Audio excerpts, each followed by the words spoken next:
Hi friends, ఎలా ఉన్నారు? Welcome back to me యోషి vlogs.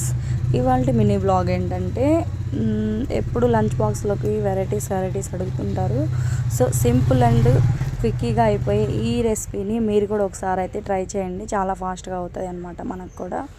అలాగే పిల్లలకి నైట్ టైం కూడా ఏదైనా స్నాక్స్ లాగా, టిఫిన్ లాగా కూడా ఈ ఐటెం అనేది చాలా బాగుంటుంది అన్నమాట. దీన్ని ఎలా ప్రిపేర్ చేసుకోవాలి ఏంటి అనేది నేనైతే మీకు కంప్లీట్గా ఈ వీడియోలో అయితే చెప్తాను అన్నమాట. ఫస్ట్ ఒక మందపాటి కడాయిని అయితే తీసుకున్నాను. పల్చడితేనే పెట్టుకోవచ్చు బాండి, బట్ కొంచెం మందంగా ఉంటే ఏంటంటే అడుగు అనేది మనకు అడుగు అంటకుండా ఉంటుంది. ఓకే, 3 టేబుల్ స్పూన్ వరకు ఆయిల్ అయితే వేసేసుకున్నాను. ఆయిల్ హీట్ అయిన తర్వాత ఉల్లిపాయ పచ్చిమిర్చి అయితే వేసుకున్నాను. ఉల్లిపాయ పచ్చిమిర్చి పొడవుగానే కట్ చేసుకున్నాను. నేను కొంచెం మాకు టిఫిన్ లా కూడా ఉంటుందని కొంచెం ఎక్స్ట్రానే చేసుకున్నాను.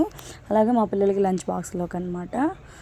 ఎర్లీ మార్నింగ్ కదా, సో టెంపుల్కి అది వెళ్ళొచ్చి చేసి రెడీ కొంచెం లేట్ అయిపోయింది. సో ఈ రెసిపీ అయితే చాలా అంటే చాలా బాగుంటుంది.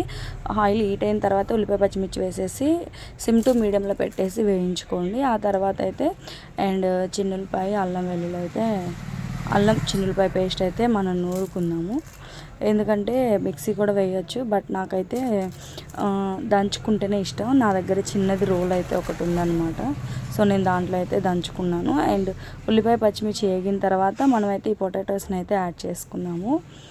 పొటాటోస్ కూడా ఈ మధ్య కొంత స్వీట్ వస్తున్నాయి, బట్ పొట్టు లేస్తాయి కదా, ఆ దుంపలు అయితే మాత్రం మనకి స్వీట్ రావు. ప్లస్ మనకి కూడా కొంచెం బాండీకి అంటుకోకుండా ఉంటాయి. అదే పొట్టు లేకోకుండా నీట్గా ఉండే దుంప ఏంటంటే తీపి వచ్చేసి పిల్లలు కూడా అంత ఇష్టపడరు. కొంచెం పొట్టు లేచి ఉన్న ఎర్రగా ఉన్న గడ్డ అనేది మనం కొంచెం చిరాకు పడతారు. అలా చిరాకు పడాల్సిన అవసరం లేదు, ఎందుకంటే ఆ గడ్డ అనేది టేస్ట్ చాలా బాగా వస్తుంది మనం ఎలా వేయించుకున్నా సరే. ఈ దుంపలన్నీ యాడ్ చేసుకున్న తర్వాత నేనైతే వాటికి తగినట్టు సాల్ట్ అయితే యాడ్ చేసుకున్నాను. అది కూడా మీడియం టు సిమ్లో పెట్టే వేయించుకున్నాను. ఏదైనా సరే మనకు ఒక 20 మినిట్స్ అయితే పడుతుంది. రైస్ అయితే ముందే వండి పెట్టుకోండి, ఎందుకంటే అప్పటికప్పుడు అంటే అవ్వదు కదా మనకి. సో నేను రైస్ ముందే వండి పెట్టుకున్నాను. అందులో కలిపి చేయొచ్చు కదా అనుకుంటారేమో, అప్పుడు అది వెజిటబుల్ పలావ్ లాగా అవుతుంది కానీ పొటాటో రైస్ లాగా అయితే అవ్వదు కదా. సో ఇదైతే పొటాటో రైస్ అండి, చాలా అంటే చాలా బాగుంటుంది. దుంపలు పచ్చిమిర్చి అన్నీ వేగిపోయిన తర్వాత నేనైతే చిన్న రోట్లోనే నూరుకున్నాను అల్లం చిన్నులపాయ పేస్ట్ ఫ్రెష్గా. ఎప్పుడైనా సరే నేను అప్పటికప్పుడే ప్రిపేర్ చేసుకుంటాను. అల్లం చిన్నులపాయ పేస్ట్ అనేది ముందే ఏం ప్రిపేర్గా చేసి పెట్టుకొని ఫ్రిడ్జ్లో స్టోర్ పెట్టుకొని అనమాట. ఆ అల్లం చిన్నులపాయ వేసిన తర్వాత ఒక 2 మినిట్స్ అయితే సిమ్లో పెట్టేసి వేయించుకోండి. అలాగే 2 స్పూన్స్ కొంచెం గరం మసాలా, అలాగే 1.5 స్పూన్ కారము. మాది కొంచెం కారం తక్కువగా ఉంది స్పైసీ, సో 1.5 స్పూన్ పట్టింది. స్పైసీ ఎక్కువ ఉన్న వాళ్ళు ఏంటంటే కొద్దిగా తగ్గించేసుకోండి, మరీ స్పైసీగా కూడా తినలేము. రుచికి తగినంత సాల్ట్, ఇవన్నీ కూడా సిమ్లో పెట్టి వేయించుకుందాం. ఎందుకంటే హైలో పెడితే ఘాటు స్మెల్ వస్తుంది, సో మనకు కూడా అంత వర్త్ అనిపించదు కదా. సో అందుకని చెప్పేసి అనమాట. చూసారా, నాకైతే త్వరగానే కుక్ అయిపోయినాయి. లాస్ట్లో కొత్తిమీర లేదు నా దగ్గర, ఓన్లీ కరివేపాకు ఒకటి మాత్రం ఉంది. సో కరివేపాకు మాత్రం యాడ్ చేసుకున్నాను నేను కూడా.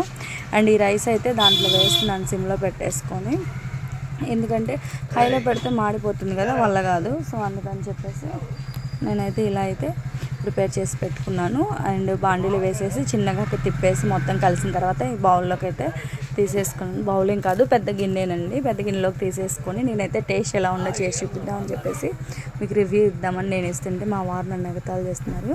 బట్ నేను చెప్పాలని కాదు, మీరు కూడా ఒకసారి ట్రై చేసి ఈ పొటాటో రైస్ని ఎలా వచ్చిందో నా కామెంట్స్లో అయితే చెప్పండి. ఓకే ఫ్రెండ్స్, నన్ను ఇంతగా సపోర్ట్ చేసిన ప్రతి ఒక్కరికి థ్యాంక్ యూ. Bye bye.